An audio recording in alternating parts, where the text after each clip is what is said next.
I'll never forget this as long as I live. I was standing in the kitchen and I told my parents what happened. And my mother looked at me and said, "You are a complete embarrassment. You have to leave our home."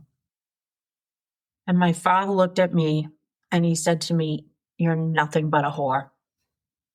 And he left the room and I had to leave.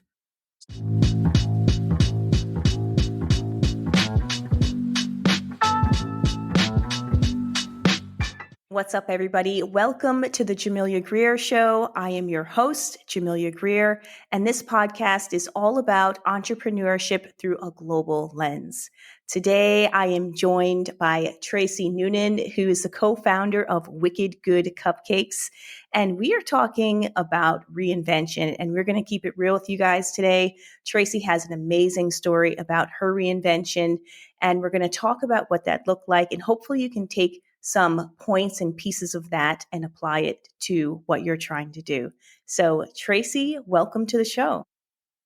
Well, thank you so much for having me here. I'm so excited to talk to you and get to know your audience via your podcast.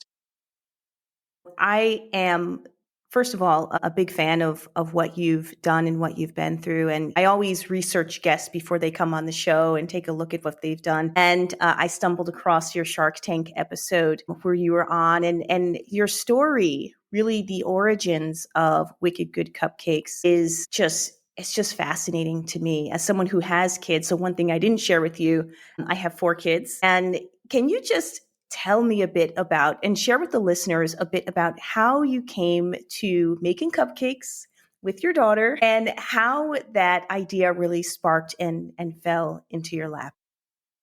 Absolutely. And again, thank you for having me here. So I want to start by saying that Wicked Good Cupcakes is something that I call an accidental business. And as I get a little bit deeper into the discussion, I'll explain to you why I call it that. It was definitely not something planned, for sure. I myself have always been a serial entrepreneur. I believe I have it in my blood. I should after, 40 years of working, but it wasn't my first choice. I grew up in a very conservative family. I'm a Bostonian. You'll be able to hear that once I start talking. And I was the oldest of 3 kids, the only girl. And my dad was someone who I really admired. My mom and I, not so much, had a very tough relationship, still do. We were just very, very different. And honestly, I do believe that my mom probably should not have gotten married and had children now that I'm older and realize everything that goes into being a mom.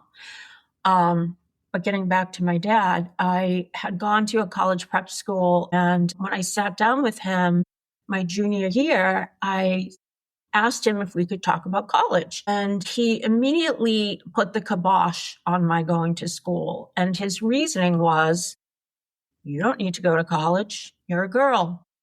You'll graduate high school. You'll get a job. You'll meet someone. You'll get married. You'll have kids. That's what you're going to do. I'm not sending you to college." And I have to tell you, as a 16-year-old hearing this, I was devastated. Here I am with all my friends. They're all planning on going to college. Everyone's all excited.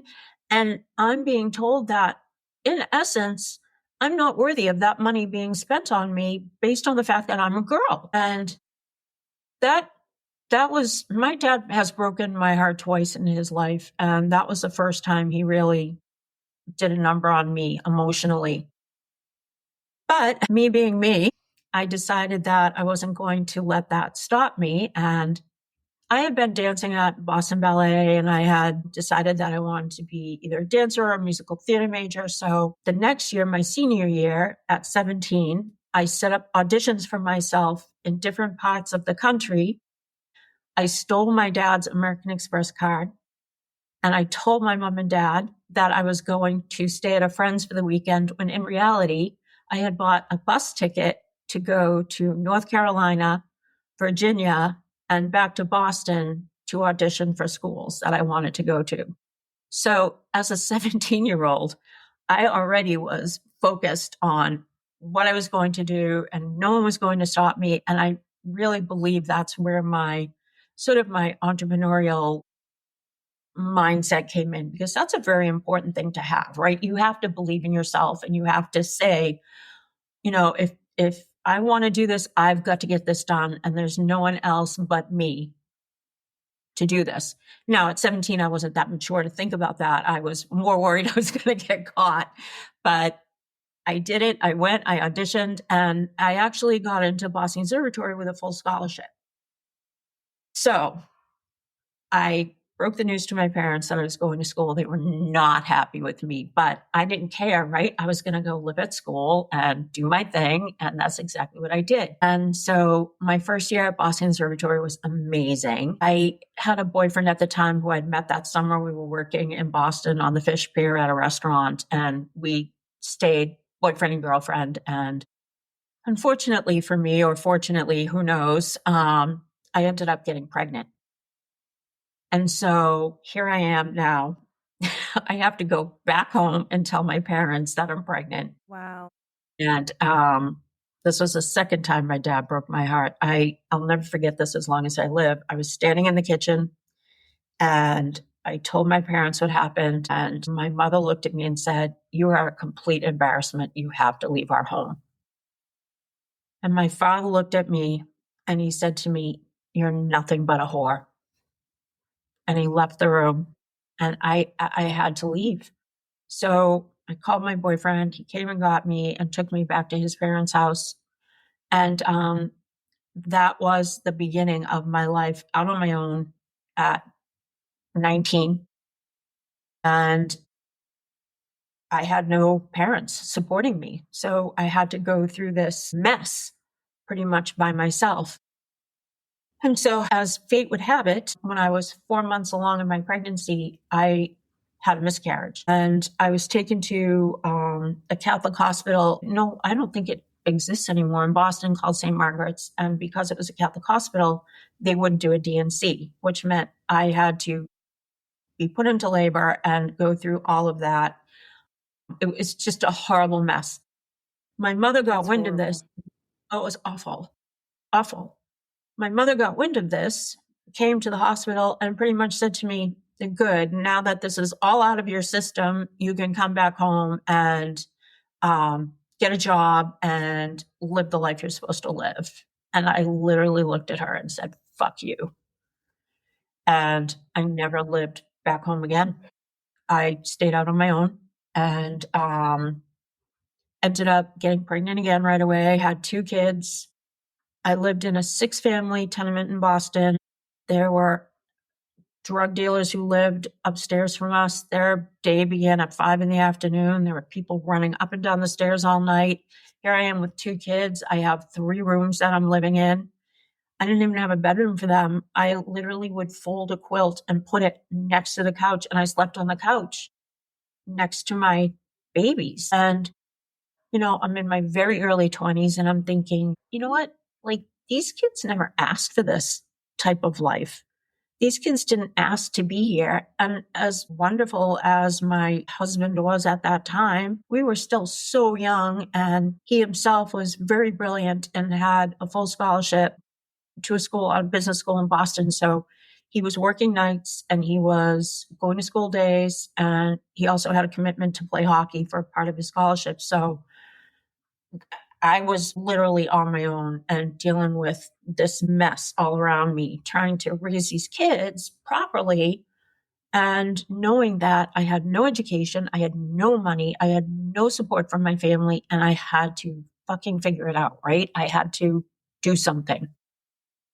So it became apparent to me that I was more of the creative type. Like, math was not my friend, science I was okay, but I was a really good photographer. So I thought, why don't I become a photographer? I can work at advertising. I'm not going to have a degree, but if you're creative and have a good eye for something like that, you don't really need a degree. So my marriage ended, it dissolved. I had no money. And when I went through the divorce, the judge ruled that I could not have custody share of my children because I couldn't support them. And my ex-husband was ordered to pay me $50 a week.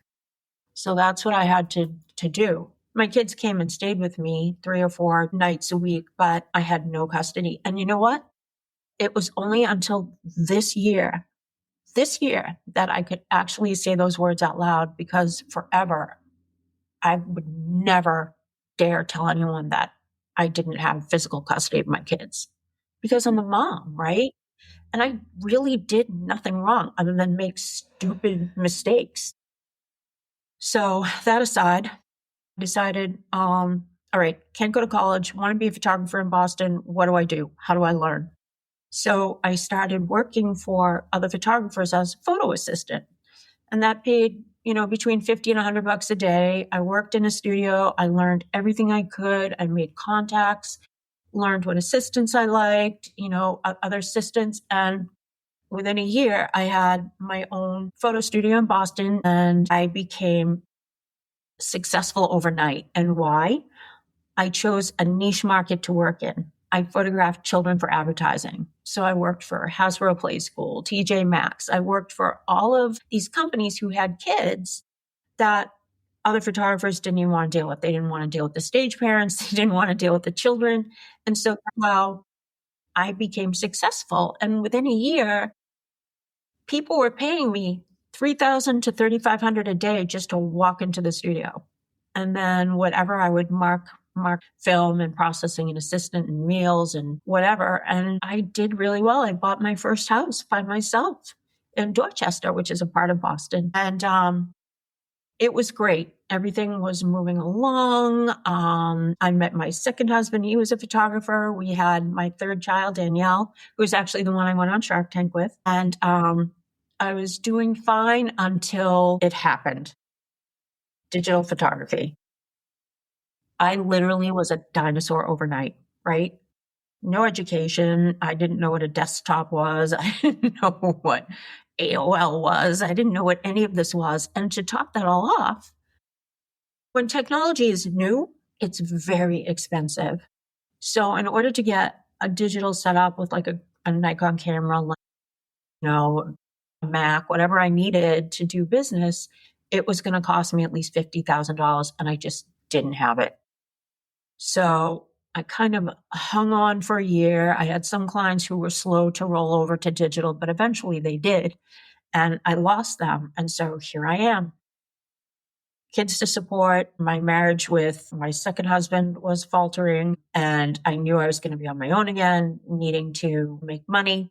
So I kind of stayed in the advertising area. Like I did some photo styling. I even started an animal talent agency where I trained and worked with animals for print and television. Wow. And oh yeah, I like anything I could do to make money and pay the bills. That was all fine. And then I decided that the animal thing was like crazy busy, and I had 3 kids now going to 3 different schools, and it was just too much. So I kind of took a step back. And in the meantime, I had met my third husband, and we got married, and he had a startup in Boston, which was actually quite successful. So I was able to take a step back and breathe and kind of think about, okay, what am I going to do now? Like, what's the plan? And, I tried different things. I have my broker's license, still have it, to sell real estate in Massachusetts. I got certified to be a massage therapist. I worked on people, and I also worked on horses. I got certified to work on horses as well. I did some of these other things, but they just weren't satisfying me. So I started writing and actually really loved it and wanted to write for the entertainment industry. So I wrote 2 screenplays. One was free optioned, like right away. And it was during this time that my youngest, Danielle, who was just this wonderful, happy-go-lucky unicorn of a child, right? No problem. Whatever she did as a teenager, she hid really well, because I never found out anything she did that I shouldn't have known about. And all of a sudden, she became very dark and introverted, right? Like something was wrong. And to top that off, she decided she was going to move out and move in with her boyfriend. And they really weren't the best match for one another. So I was really concerned about her. She was in college. I was thrilled, right? I didn't get to go. I got her into college. Again, unfortunately, she inherited my brain, my math brain. So she wasn't great at certain things, but was interested in the creative fields as well, graphic design. And when she was going through this phase, she dropped out of college with one class left to graduate. And I'm like, I have to put my writing aside. I have to figure out what is going on with Danielle and see if I can help. So she's living with her boyfriend. I don't see her every day. I'm really worried about her. So I have to find something, right? I have to find something I can help light her fire, get her enthusiastic. And so we did different things, like we would pick up furniture on the side of the road and refinish it and try to sell it, and anything I could think of to get her excited. And nothing was really striking a chord with her. And so she, like me, was very artistic, like could paint, could sculpt. So I said to her, well, why don't we take a cake decorating class and why don't we see what we can do? And maybe we can do something with this. So I think she was so sick of me that she just said, fine, we'll take the course. So we signed up for this cake decorating class and we go once a week at night. And it was actually pretty fun. And, we learned a lot of skills and started to post on Facebook. So this was probably 2010. Okay. And so we're posting on Facebook, and friends and family who are close by start to ask us to make some cakes. And we can make some like pretty elaborate stuff, right? So we're doing this, but we're working out of our own kitchen. And I think it was Milton Academy reached out to us and asked us to do 250 cupcakes, right? And so we have one small wall oven and we can only bake a dozen at a time. And so now we have to have this conversation, right? Are we going to rein this all in and just keep this a hobby, or should we try to make a business? What should we do? And it's interesting because so both of us have nothing more than high school diplomas. At the time, I was 48 years old. We had no culinary training or experience, and we had no money. So here we are. We're going to start this business. How, I don't know. So my husband at the time said, look, if you guys really want to do this, I will loan you $30,000, but that's it. Like 30 grand, sink or swim. And if you knew him, you would know that he was 100% serious. There was no going back and saying, we just need 5,000 more, or no. And that 30,000 had to pay for our space, renovate the space, buy equipment, buy dry goods. And if we had money left over, hire somebody who knew something about that industry, because we didn't know. We obviously took Serve Safe classes and got the build out set so that Board of Health would approve of it and made sure we had all our permitting. Other than that, the day our Cisco rep came in to take our first order, we sat down face to face and he had his notebook and he's like, okay, what do you need? And I said, I don't know. And he's like, what? I said, I don't know. I don't know what we need. Like, do you work with other bakeries? What do they order? And so he was amazing and so patient. And it took us about a month to kind of get in a groove and figure out. And if I ran out of something, he would drive it over there for me. Like, he was wonderful. And so that's kind of how we got the bakery side up and running. So that was October 2011. Okay. Now, my husband's company could build websites. They were an interactive agency. So they built us a website and people started reaching out and asked us if we could ship. And I'm like, how do you ship cake?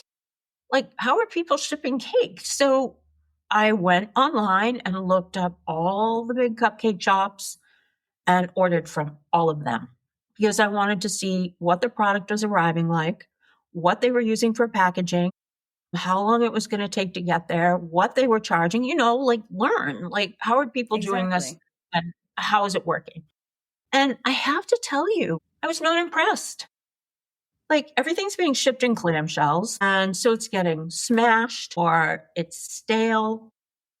And, I'm paying $80 a dozen to have these shipped. And I'm thinking to myself, in good conscience, I can't ask someone to put their trust in us to send these as a gift to somebody, thinking they're going to arrive fresh and beautiful. And here I am knowing that, no, they're not. So we kind of had to put a hold on it and really think about how can you do this? Can it be done? And so there was a show on one night about canning that was playing in the background. And my husband at the time said, you should do this. You should put everything in a mason jar and ship it that way. And I'm like, it's not jelly. That's a dumb idea. And he said, no, it's not. So we kind of bickered about it for a couple days. And finally, to shut him up, I said, fine, we'll do this. So we went to the shop. We created our cupcake jars. They looked nice. I mean, maybe. Different. So, right. well, exactly. And if it's a gift. So I reached out to 5 friends and family members across the country. And I said to them, I am sending you something. I want you to take pictures of how it arrived. I want you to tell me how it was, how you found it. I want you to tell me, would you send this as a gift? And any other comments that you have. So you know how brutally honest friends and family. Exactly. We sent it Yeah, out. we'll 4 keep of them. it real. Yeah, exactly. 4 of them were like, this is fabulous. Yes, we would send this as a gift. One was just like a friend of mine, actually a photographer. He said to me, I don't get it. But I was like, all right, whatever. I'm not listening to you. 4 out of 5 said, hey, this is a great idea. So then I had to work on packaging. Well, Google, who is now my new best friend, and I sat down and I would Google packaging and how do I ship this and how do I keep it from getting smashed? And we finally found a company in New Hampshire and they designed packaging for us. And we, in our beta testing, we took the box to the 5th floor of the building we were in and threw it off the top of the building to see what it would look like when it landed on the ground.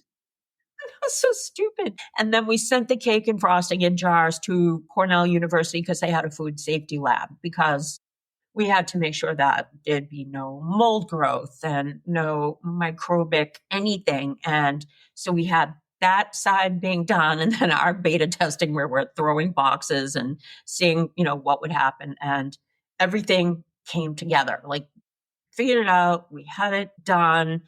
And so our rent at the time was $3,000. So our goal was, we're going to put these jars online and we're going to sell $3,000 a month, and that's going to pay our rent.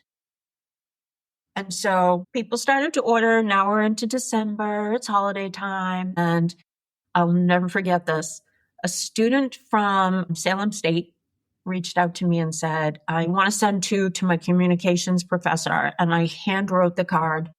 We shipped the cupcake jars off, and there's like a chocolate and a red velvet. And she took the jars through Logan Airport to take them home. She was going home for a couple of days to Nevada, and she saved the red velvet for the flight home. And so when she was going back through the airport in Nevada, they stopped her and they confiscated the jar. And she said, why are you doing this? It's a cupcake. And the TSA agent said, the frosting constitutes a gelatinous substance, which could be bomb-making material. And she's like, are you kidding me? And he said, no. So she took a picture of him and he's holding it just like this. And she sent it to me and then wrote a piece about it and posted it on this site called Boing Boing. And the story blew. My daughter and I, that month of December, were named national security threats. And the Department of Homeland Security was on our website 200 times the month of December. And it became an international story. So we got Fox News and all these outlets like interviewing us, and it's on television. And now our orders are starting to do this. And then in January, because the TSA took so much heat, the head of the TSA went on the news and said, we did what we had to do. Those weren't your average run-of-the-mill cupcakes. And boom, more sales. We fall into Valentine's Day, more sales. Now we have sort of this proof of concept happening. And I had always been a Shark Tank fan and thought, I have to apply now because the cat's out of the bag. Right. I'm going to start making these. So at the time, Shark Tank, this was now 2012, Shark Tank was only taking applications online. And so I filled out an application online, and 2 days later I heard from casting. And so that fast. She was wonderful. She's still there, Mindy.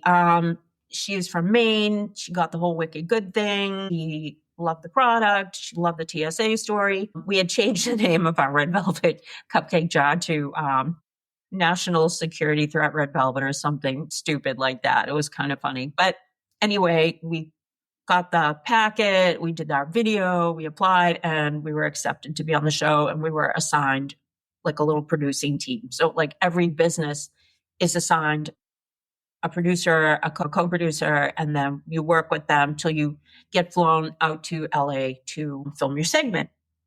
Wow. You must. But Trace, I just wanted to ask you, so you went from basically in a situation where, you're new to baking, you and your daughter took this course, and the next thing okay, fast forward past the throwing the proof of concepts out of the window and having them tested at the lab to see, to make sure that they're safe for human consumption after shipping. Then you're having these spikes and this virality online and going on to Shark Tank. How did that feel? Like, did it feel as though everything was happening very quickly?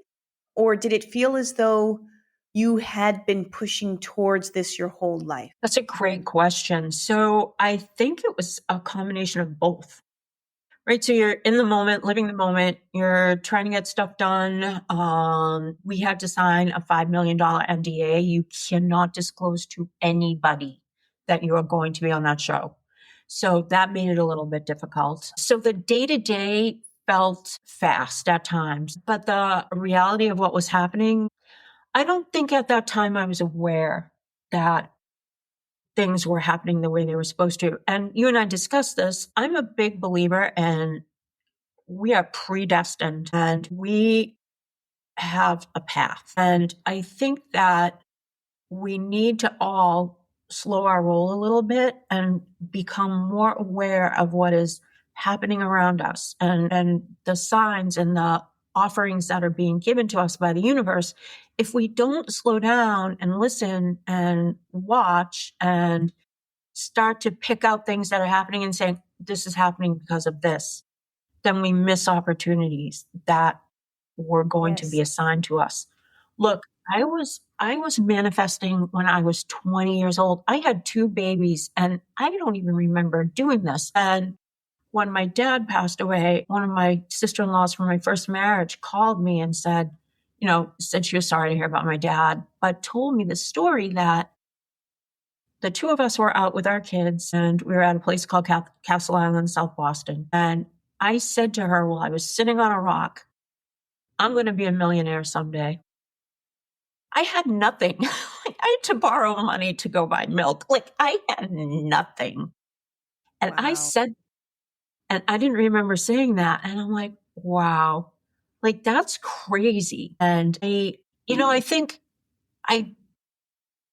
as an older adult, I really appreciated that. And it really solidified and validated these feelings that I had. But back then, I guess I just said it and didn't think much about it. And the other interesting thing is, I was thinking about this knowing that I was going to be on this podcast. I was always that type of person who would look at someone and they were successful or they had money, and I would never be jealous of them.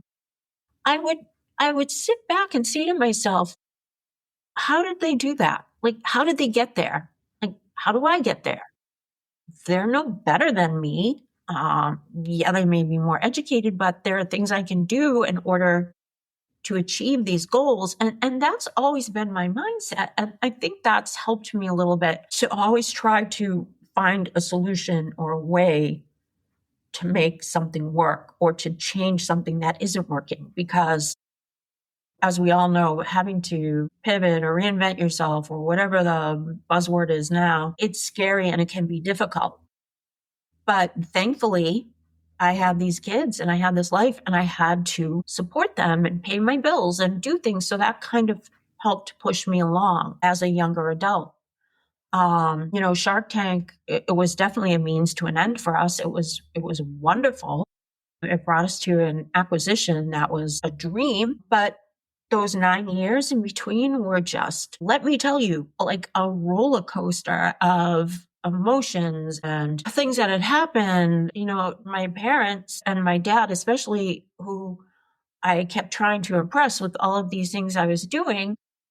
When our first update aired, which was the season premiere of season 5, our original airing was season 4.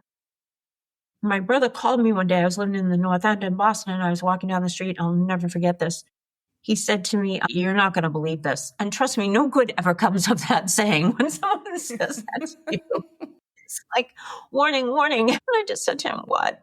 What is happening?" And he said, "Mom is in Israel. She fell into the Dead Sea and almost drowned. She has chemical pneumonia. She's in a hospital." And I'm like, "What?"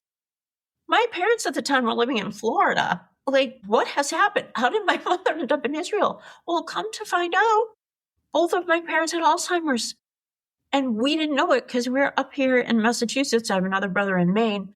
But the three of us didn't know this was happening because my parents really never called. They weren't warm and fuzzy as I have, shown everybody. So this is happening. So my brother called my dad, and my dad was off his rocker. He said to my brother, yeah, she's in jail. We got to go bust her out. And I was like, what the fuck? Like, here I have this business going on. Yeah. like growing leaps and bounds, like crazy growth. And now we have this to deal with. So my brother and I put 30 grand on my Amex card to fly my mother and a nurse back from Israel because she had to be on oxygen, and he only would fly first class, the nurse. So here we are. Oh my gosh. Yeah. What's going on these days? Yeah. And so both my parents, my dad had to wear a low jack bracelet. My house had to be alarmed. I ended up leaving my condo in the North End, buying a house in Marshfield, Mass, 7,000 square foot house, moved my parents in. And then at the time, my in-laws were up in Stowe, Vermont, and my father-in-law was dying. He had stage 4 cancer, and my mother-in-law was just completely unable to function on her own. So we moved them in with us as well. So here I am with these 4 adults who are just not capable of functioning, and I'm trying to work. And my parents had let their health insurance lapse, and they had no money. And trust me, it was so trying and so difficult. And let's not forget that these are the people who threw me out when I needed them the most. And that must have been painful, though. I mean, like, how and this is something that I think a lot of people don't understand. They look at success and they just see that. They don't see what's going on in your personal life and behind the scenes. And you are a human. Like, you're having a human experience. But how is it to take care of someone knowing that they were so cold to you before? okay, so I am no saint. I was very resentful and extremely angry. And I hated the disruption in my life. I hated that it was affecting my ability to work. I hated that I spent over $260,000 out of my retirement to take care of them. I wasn't happy. I did it because I could. My youngest brother and his wife, my sister-in-law, were fabulous. They were so helpful. Like, if I didn't have them, I would have committed Harry, I'm sure, because it was too much. And it did finally reach a point where it became dangerous. Like, they were doing things like my mother could find their medication no matter where I hid it. And she was taking my dad's and he was taking hers. And then she would let my dogs out the front door in the neighborhood. My dogs would be gone. And, my dad, like I mentioned, had a low jack bracelet. He was a flight risk. We had to put a bike chain on the refrigerator because now they're not washing their hands and they're rummaging through the food, and we're going to get sick because they're using the bathroom and they don't know to wash their hands anymore. Trust me, I had to take my mother's license away from her. I followed her one day to see how she was driving, and I'm like, oh my God, please let her get home. And that night I took her license away, and she was sobbing because there goes her independence. Finally, this is kind of a funny story, but not. Finally, we had a place in Faneuil Hall. It's a very big tourist destination. We had a counter in Faneuil Hall where we sold our cupcake jars. And I was in there one day and something happened to like my car, whether it was a tire or something, the car wouldn't start. So my husband came in and said, go back home with your parents. I'll deal with the car. So I drive back to Marshfield from Boston. I get home and it's literally like my dogs are waiting for me. Like the three of them are at the door looking at me like, what the fuck? Where have you been? You've got to see what's going on here. If they could talk, that's what they would have said.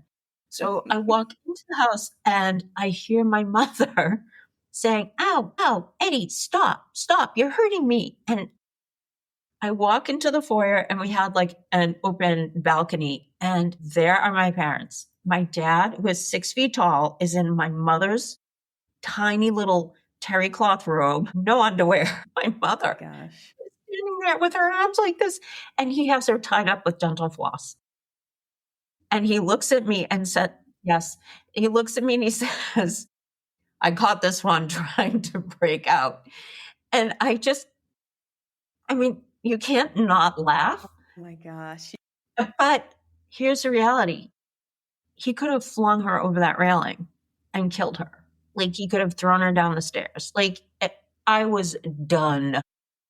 I just couldn't. Now they needed 24-hour care that was supervised. So my brothers and I sat down. We agreed to put them in a nursing home, and that's what happened because it was too much, too much, too much. And the kicker, the worst fucking thing about all of this was I had finally made it to a spot where my parents, who were very much social climbers, and their friends all saw us on Shark Tank and were like, oh, your daughter, look what she did. Your granddaughter, wow.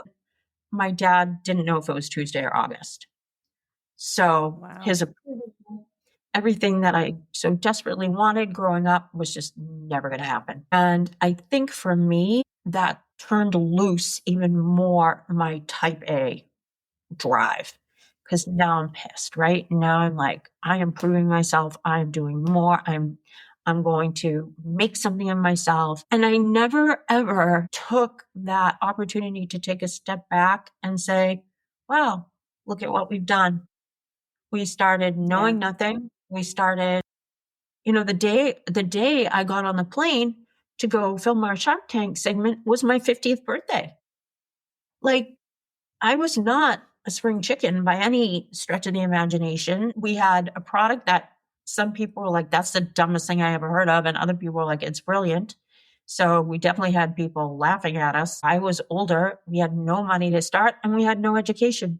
But I didn't take any of these things into consideration. I just knew I had to do something to help my daughter. We had this business now, $250,000 the night we aired on Shark Tank. Like we have a legitimate business. We have orders. They have to be sent out. Like none of that came into play. But I will say a lot of people who want to start a business or have a startup and they're just spinning their wheels, take those four elements, like I call them the roadblocks that entrepreneurs take and throw in front of themselves to stop themselves and comfort themselves if they can't figure out what they're doing.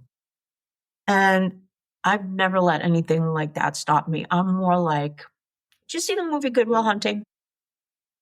Yes, I did. Yep. There's a really famous scene where Matt Damon's telling Robin Williams about living in a foster home. And he got to choose whether or not he got hit with a belt or a pipe. And Robin Williams said, you chose the belt all the time. And he said, nope, I chose the pipe. And Robin Williams said, why? And Matt Damon said, fuck you, that's why. So that kind of attitude I've always had, and I've applied it to things that I have wanted to do or wanted to achieve. I just don't take no. And when you're that type of personality, you have to really be more aware of the fact that there are other people working with you who don't have that drive, right?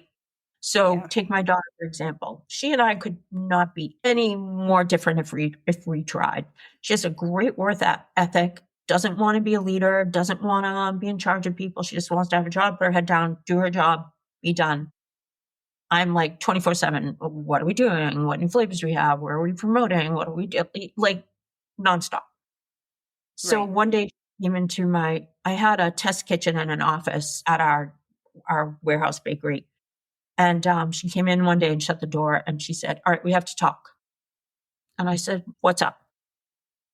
And she said, when we leave here, I need you to be mom. When we're here working, that's fine. We can talk about work, talk about work, talk about work. But I don't want to talk about work unless we absolutely have to, because you're my mom. And if this doesn't change, I'm not staying here. And I was like, she just gave me. Wow. But good for her for saying that, right? Like, good for her for bringing it up. And that's powerful. It was powerful. And I felt terrible. And I apologized after that. If we were out somewhere and I had a question I had to ask her, I'd say, all right, can we talk about work for 1 minute? I have one question. And she'd laugh and she'd say yes. So I'd ask her, she'd answer the question. And I'm like, okay, back to mom. Like, we're done. And that's how we managed to work together, not kill each other, and respect one another. Respect that we have our differences. We work differently. We have different skill sets, and this is how we need to be in order to make this work. And I think that, for business people, there's, you own a business, right? You have a product, you have a service, whatever it is. There's a lot that's happening all the time, every day. And there are new trends and there are new ways to advertise. And there are things that have fallen out of favorability, and you have to stay relevant and all these things. And you can get really all consumed and sucked into it and not realize that this isn't everyone else's business. Yes, they're here and they're working really hard. And we did have a lot of coworkers who were very invested in our success, like people who stayed with us since day one. That's really rare, especially in a Right. bakery. Like, that doesn't happen. And I think that for me, that moment with her was a very big eye opener, and I'll forever be grateful to her for that, because it really did teach me, like, hey, slow your roll, let people do what's right for them. And we had a great policy, from then on. If someone was there working and they were doing one job, like they had one task, but they thought they were in a better task, if we could, we'd switch them. We never micromanaged. We gave people the autonomy to do their job and to meet expectations, but to do it themselves. And I learned a lot about management and people and just people in general, having had that company, and really learned how important the word thank you was. And Mm, we made sure at every chance that we could that, you know, we were thanking them, and, stupid holidays, Halloween, whatever, Easter, like holidays that were kind of not like Christmas. We bonused everyone on Christmas, but Danny and I would go out and we'd buy individual cards for everybody, not the same card. And we'd write individual messages in each card, and we'd give them like a $25 or $50 gift certificate just to say, here you go. Thank you. We appreciate what you're doing. And that goes a long way, because when your coworkers start feeling like you're amassing a fortune off their backs, which, by the way, they have no idea what it costs to run a company, but the perception, right? You're on Shark Tank, you've got all this money, and, you know, um, it's important that they know that they're being recognized and that they're appreciated, truly appreciated. Their talents, yes, have helped you build this company and become the success that you are. So there's a lot of valuable skills you learn when you have a business, and learning how to manage them and work with people and deal with customers and all of that are skills for life, right? You can apply them other. absolutely. Absolutely. And, I always say that entrepreneurship is a journey in self-discovery. And it sounds like, what happened with you is, you, first of all, that was a very rough start, your start, and how you were kind of forced into this world of entrepreneurship, but you were learning about yourself along the way. And I think, and I'm no shrink. My sister's a shrink, but we leave each other voicemail messages every day. And so I think I'm picking up some of her skills. But I mean, first of all, a lot of what you said actually resonates with me, because I had a lot of similar things. First marriage, 2 kids, didn't work out.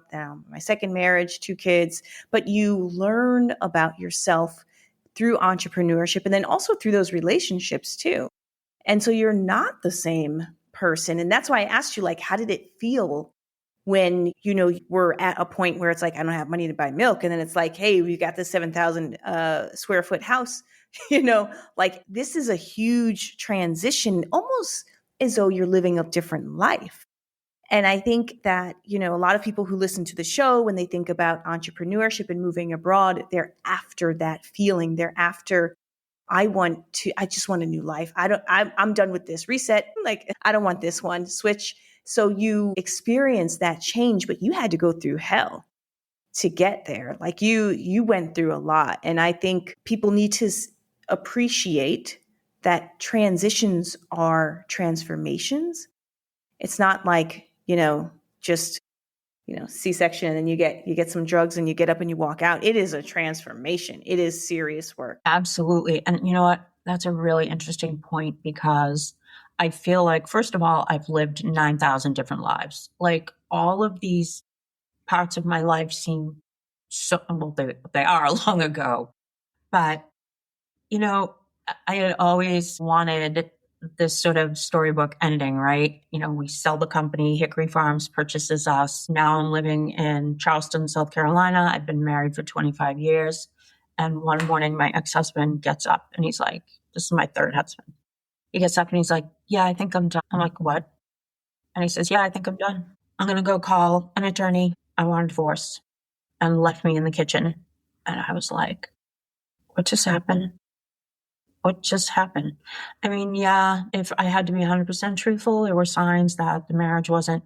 But trust me, untangling a third marriage, and now we have like real life stuff. Like, we have money and we have properties and we have all of the life. I had moved from Boston. I had friends in Charleston.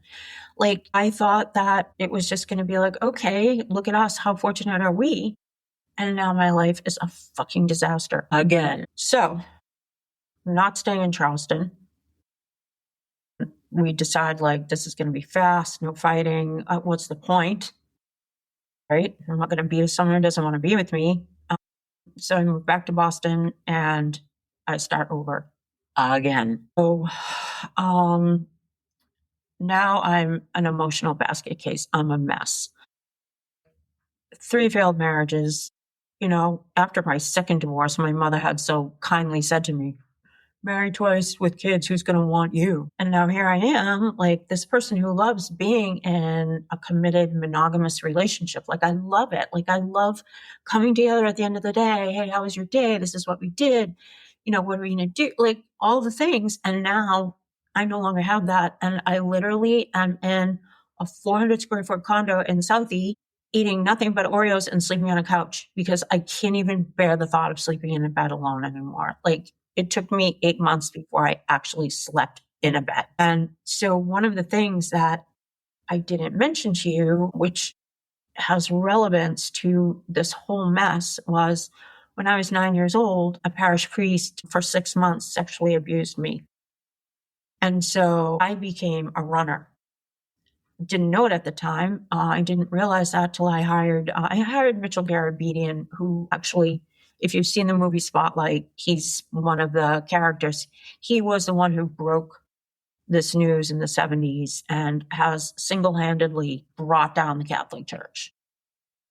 So I decided at 60, I'm going to hire him. I've got to be rid of these demons. The church had to pay for my therapy. I sued the church. It was emotional. It was painful. It was awful, but I won, and learned that as a runner, you don't ever feel like you're settled or complete. I have been here now for 2.5 years from Charleston, and I have bought and sold 6 properties. 6. Since I was 17, I have lived in over 20 different properties. It's just, and I would literally say, like, I want to run away. When shit became too much, I would just say, I want to run away. I have to run away. And I finally, through therapy, learned that obviously the feeling, until you are completely settled with yourself, you will never feel like you're home. It's always just going to be a house. I'm living in a house. It's not home. And so after 2.5 years, finally met someone. I have a beautiful life.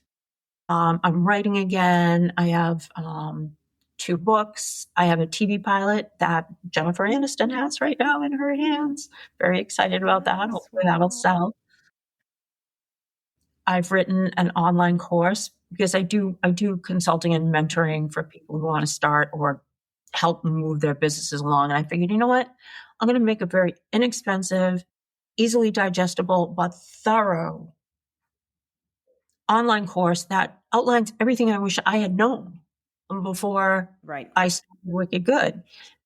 And, I mentor high school kids, inner city high school kids who want to be entrepreneurs. I was asked to join a board of a wonderful organization called Build.org, and I've set up entrepreneurial courses in sober homes. I mean, these gentlemen, this was in Charleston, I did this. These gentlemen are facing the ultimate in restarting their lives, right? They have family members who won't speak to them anymore. They've burnt more bridges than they can count. And they're going to be thrown back out into the world, not only struggling with, post addiction, but now figuring out who they are. So I think for me, the reality of all this reinvention and restarting and finally helped me to take a step back and say, you know what? I'm not ever going to be the smartest, the most successful, the prettiest, the whatever, name the superlatives all down the line. But I'm a pretty cool chick and I'm at a really good place now. And I help people and I do the things that I love. And I have a person who loves me that I love. And I'm really okay. But it took me this long to get to this point. And so I think that for people who want to go and start something new and maybe they're a little bit scared, maybe they a little bit unsure, just do it. Just do it. What's the worst that's going to happen? Honestly, what is the worst that's going to happen? Look, no one has had more shit happen to them than me. I mean, there are stories I could tell you that we haven't shared today that you would be like, what? But it's good. I'm here. What's the alternative? Not being here, right? Like, we're so fortunate that we live in this country and that we have the opportunity to do the things we want to do and that we can, help other people. We can, grow ourselves and continue to learn and work and do all the things. And podcasts like this are invaluable because people listening have the opportunity to see like, hey, I'm not alone. That happened to me. Like I do keynote speaking and after my public speaking gig, I will have a line of people who just want to tell me like, I resonated with that. You struck a chord. I've gone through that. I've done that. My mother did that to me. I've touched someone and I've made it okay for them to be able to come back and say, yes, that has happened to me too. And I'm so grateful for that.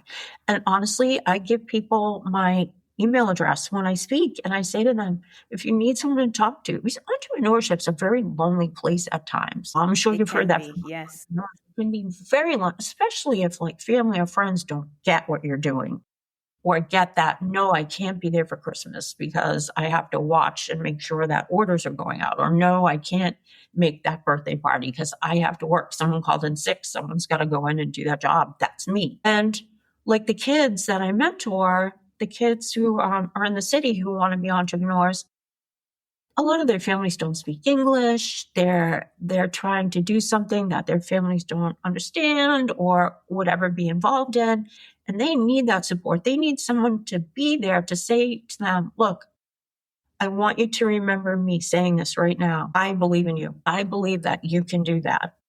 Even if no one else in their life says that to them, as long as they can picture me in their mind's eye and hear me saying that, they have someone, they have all the people from build.org. It's amazing the support and the mentors that they have going through that place. And at this point, it's really a gift to be able to be doing all of this. So reinvention, yeah, it can suck. I had a year that was awful, but I made it through and I'm happier than I've ever been. So absolutely. And I think, firstly, your story is very powerful on so many different levels. There's a number of parts to it, Firstly, you talk about it was your 50th birthday when you flew out to LA. A lot of people have ideas in their mind that they have an expiration date, or that, I'm of a certain age, or I've done, such and such for 15 years. Do I just throw it all away? It's like, honey, you are around. You are here.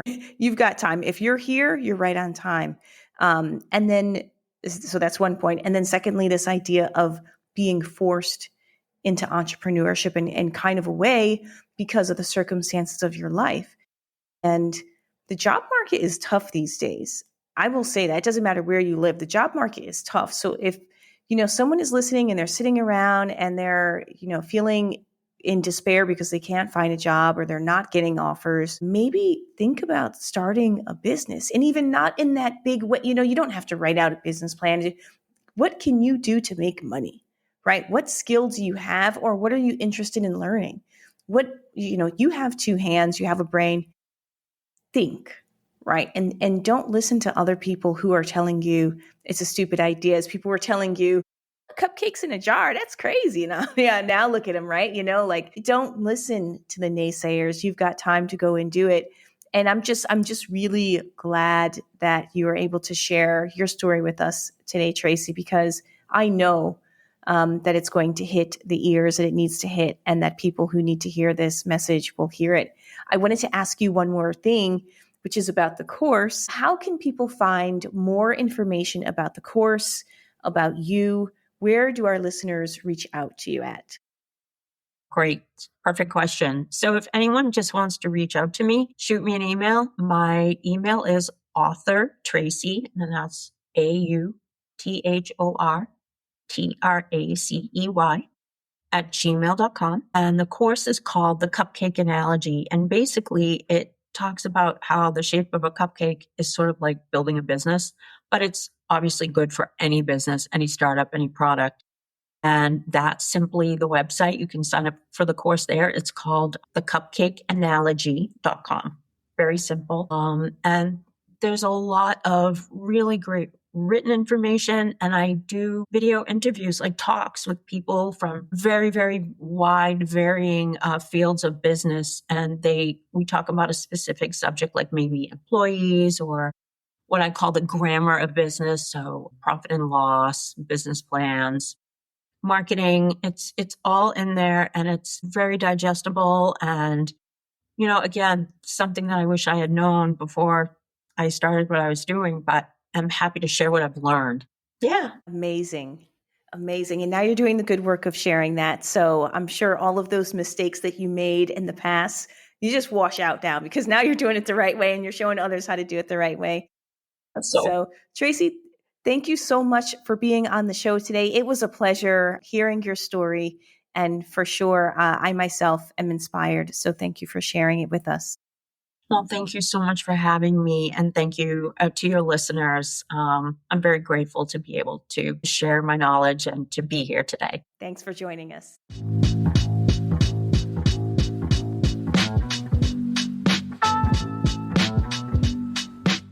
Hey guys, thank you so much for tuning in and listening to today's episode.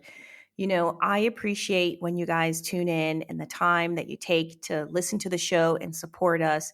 And I have one thing that I'd love for you to do that would really help us out, which is rate the show. If you've enjoyed it, make sure you rate it. You can do it on whatever platform you're listening on. That would do wonders for us. And if you really want to be a super fan and really support the show, there's a link below that you can support us and donate a small monthly contribution, which allows us to continue to create great content for you. Thanks so much again. Appreciate you, and see you next time.